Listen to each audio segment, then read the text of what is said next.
Have you ever felt like you had it all figured out? I mean, you put in the work, you prayed, you did everything right. You built something from the ground up, something you were proud of. You thought to yourself, this is it. I've made it. And then, out of nowhere, the floor just drops out from under you. Everything you worked so hard for, everything you believed in, just gone. Poof. Like it was never there.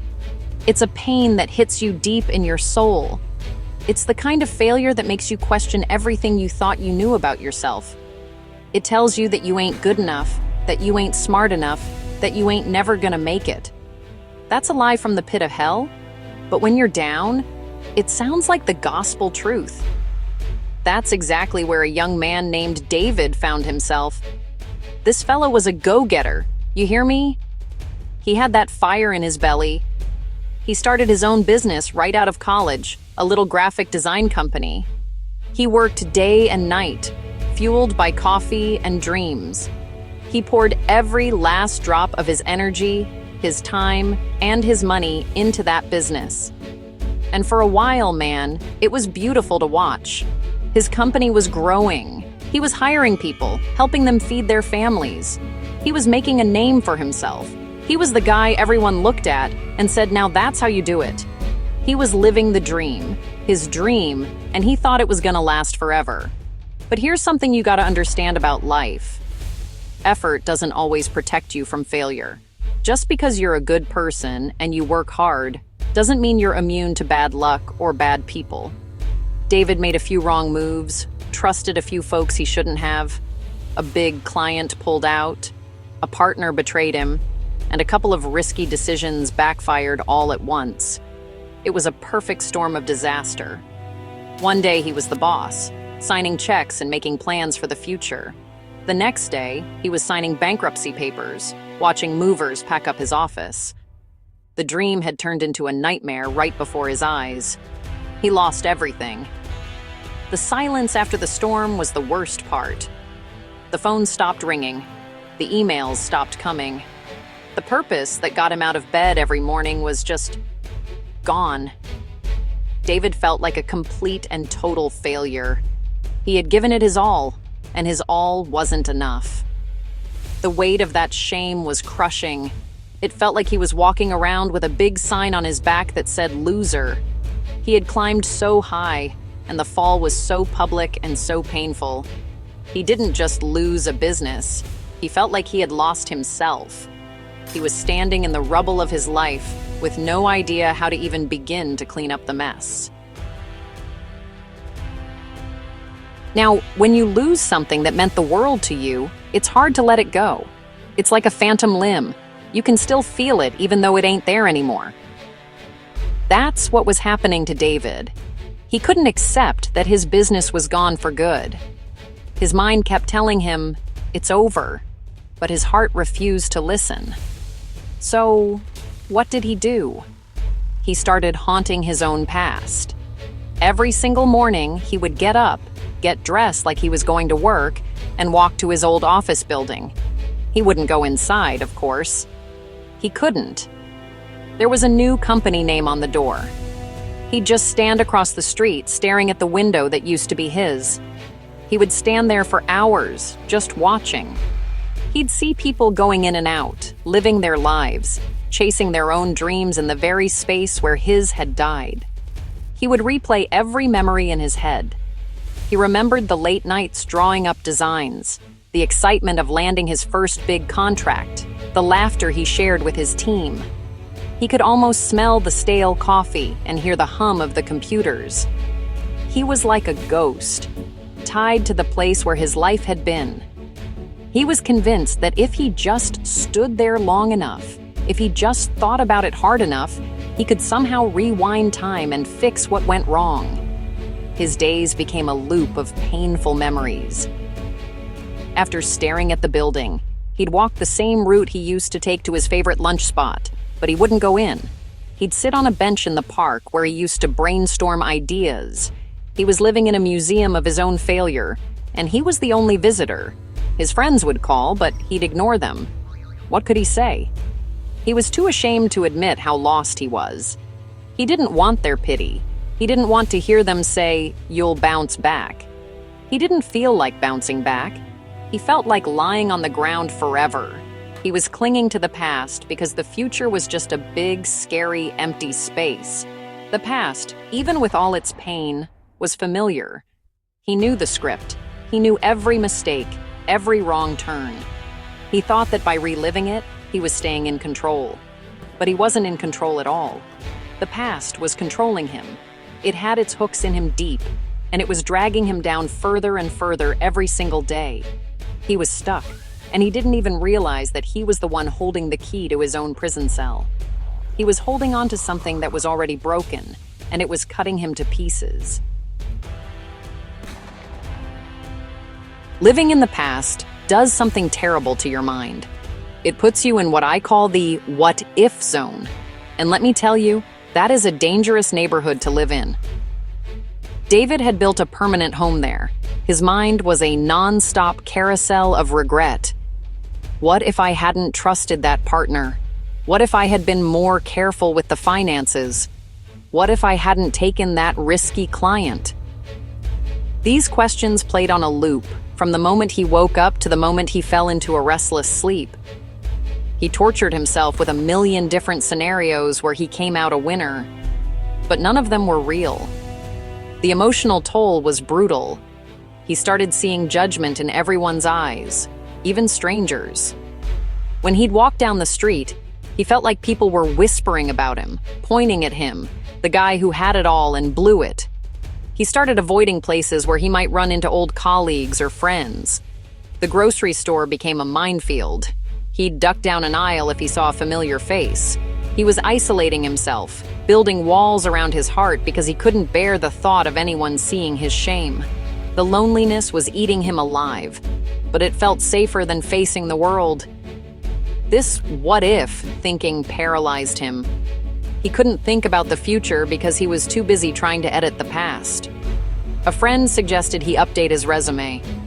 David just stared at the blank document on his computer screen. How could he even begin to list his accomplishments when all he could feel was the one massive failure that erased them all? The thought of starting over from scratch was terrifying. He used to be the boss. Now he'd have to be an employee again, answering to someone else. His pride wouldn't let him even consider it. It felt like admitting defeat, and he wasn't ready for that. His world got smaller and smaller until it was just him and his regrets. He was trapped. The hope and ambition that once defined him were replaced by a heavy cloud of despair. He was so focused on the closed door behind him that he couldn't see any of the other doors that might be opening in front of him. He believed his best days were over. He thought his story had ended with that failure. But what he didn't know was that sometimes your story has to fall apart, so a better one can be built in its place. He was at the bottom, and he was about to get a little nudge from the universe. Some days, David would wander the city with no destination in mind. He would just walk, trying to outrun the thoughts in his head. On one of these walks, he found himself drawn to a small, cluttered antique shop he'd never noticed before. The owner was a cheerful older woman with a smile that could light up a room. She didn't have much. The shop was dusty and packed to the ceiling, but she had a peace about her that David couldn't understand. She hummed as she polished an old silver locket, perfectly content in her little corner of the world. David just stood by the door, watching her, feeling a strange sense of envy for her simple happiness. He didn't go in that day, but he started walking by the shop more often. He also started noticing his neighbor, an elderly man named Mr. Ilas. Mr. Ilas spent most of his days tending to the small garden in his front yard. He moved slowly but with a purpose, carefully watering his roses and pulling weeds. He always had a kind nod for David, a simple acknowledgement that didn't ask for anything in return. David saw a similar peace in Mr. Ilas that he saw in the shop owner. These people had lived long lives. They must have had their own failures and heartbreaks, yet they seemed so light. The turning point, the real shakeup, came on a Tuesday morning. David was in his usual spot across the street from his old office, lost in his world of regret. He was so lost in thought that he didn't notice a young kid, maybe a teenager, walk up next to him. The kid looked at the building, then looked at David. After a minute, he asked, "You come here a lot, don't you? I see you here almost every day. Why do you keep staring at that place?" The question was so simple, so direct. It cut right through the fog in David's mind. No one had ever asked him that. No one had dared. For the first time in months, David was forced to confront his own behavior. Why he come here every day? He opened his mouth to answer, maybe to lie and say he was waiting for someone. But looking at this kid's curious, non-judgmental face, the truth just tumbled out. I used to work there," David mumbled, his voice hoarse. "It was my company, I built it, and I lost it." The kid just nodded slowly. "Oh, that sucks," he said. "So, are you gonna stand here forever, or are you gonna go build something else?" And with that, the kid put his headphones back on and walked away, leaving David standing there, stunned. That kid's question echoed in David's head all day. Are you gonna stand here forever? It was like a splash of cold water to the face. That evening, he saw Mr. Elas in his garden, and on an impulse he didn't understand, he walked over. He needed to talk to someone who wasn't going to give him a pity party. He found himself telling Mr. Elas everything: the business, the betrayal, the shame, and his daily ritual of standing across from his old office. He expected a lecture or some easy advice. Instead, Mr. Elas just listened patiently, nodding as he snipped a dead leaf from a rose bush. When David finished, his voice cracking with emotion, Mr. Elas wiped his hands on his pants and looked him straight in the eye. "Let me ask you something, son," he said in a calm, steady voice. "If you dropped a beautiful glass vase and it shattered into 1,000 tiny pieces on the floor, what would you do?" David was confused. I'd sweep it up and throw it away," he answered. "Why?" Mr. Elas pressed. "Because it's broken," David said, "and if I tried to pick up the pieces, I'd just cut my hands." Mr. Elas smiled, a sad but wise smile. "Exactly," he said softly. "Your business, your dream. That was your beautiful glass vase," Mr. Elas continued. "And it shattered. It's a tragedy, and it's okay to be sad about it. But what you're doing now, standing there every day, replaying every mistake, you're not admiring the vase anymore. You're kneeling on the floor, trying to pick up the broken shards with your bare hands. You keep cutting yourself over and over again on the same sharp pieces, wondering why you're bleeding so much. You think if you just hold on to the pieces tight enough, they'll magically come back together. But they won't." That simple analogy hit David like a lightning bolt. He was cutting himself on the pieces of his past. Holding on to the anger, the regret, and the what-ifs wasn't fixing anything. It was just keeping the wounds open.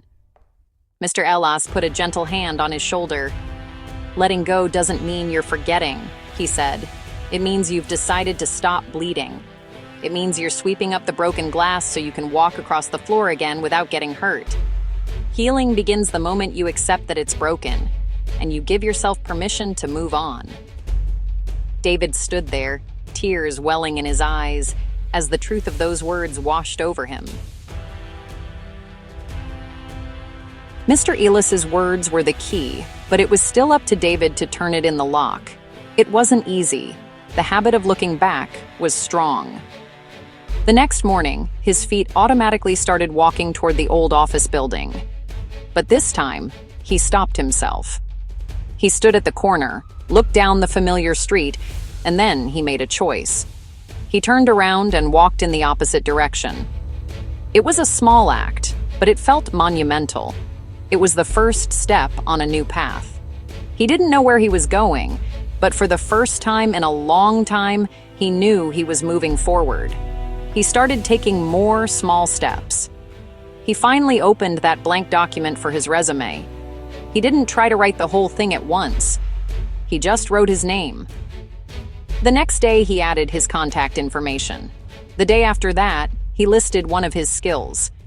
It was slow, painful work, like a muscle that hadn't been used in years. He started answering his phone when his friends called. He'd just say, "Hey, I'm not doing great, but I'm working on it." That honesty was liberating. He realized people weren't there to judge him. They were there to support him. He even walked into the little antique shop and had a conversation with the cheerful owner. He learned her name was Maria, and she told him she had lost 2 businesses herself before finding peace in her little shop of forgotten treasures. Sometimes what you think is the end is just the universe clearing the way for what you're really meant to do, she said with a warm smile. David started to see that failure wasn't a life sentence. It was a chapter. It wasn't the end of his story. He was still holding the pen. He could start a new chapter whenever he wanted. Slowly but surely, David started to heal. With every small step forward, the weight of the past got a little bit lighter. He stopped visiting the ghost of his old life. He started looking at the future not as a scary, empty void, but as a blank canvas. The fear was still there, but now it was mixed with something else. Hope. Letting go of his failure wasn't about forgetting it happened. It was about accepting it, learning from it, and refusing to let it define him. It was the hardest thing he ever had to do, but it was the first step toward finding his courage, his peace, and a future that was brighter than anything he had left behind.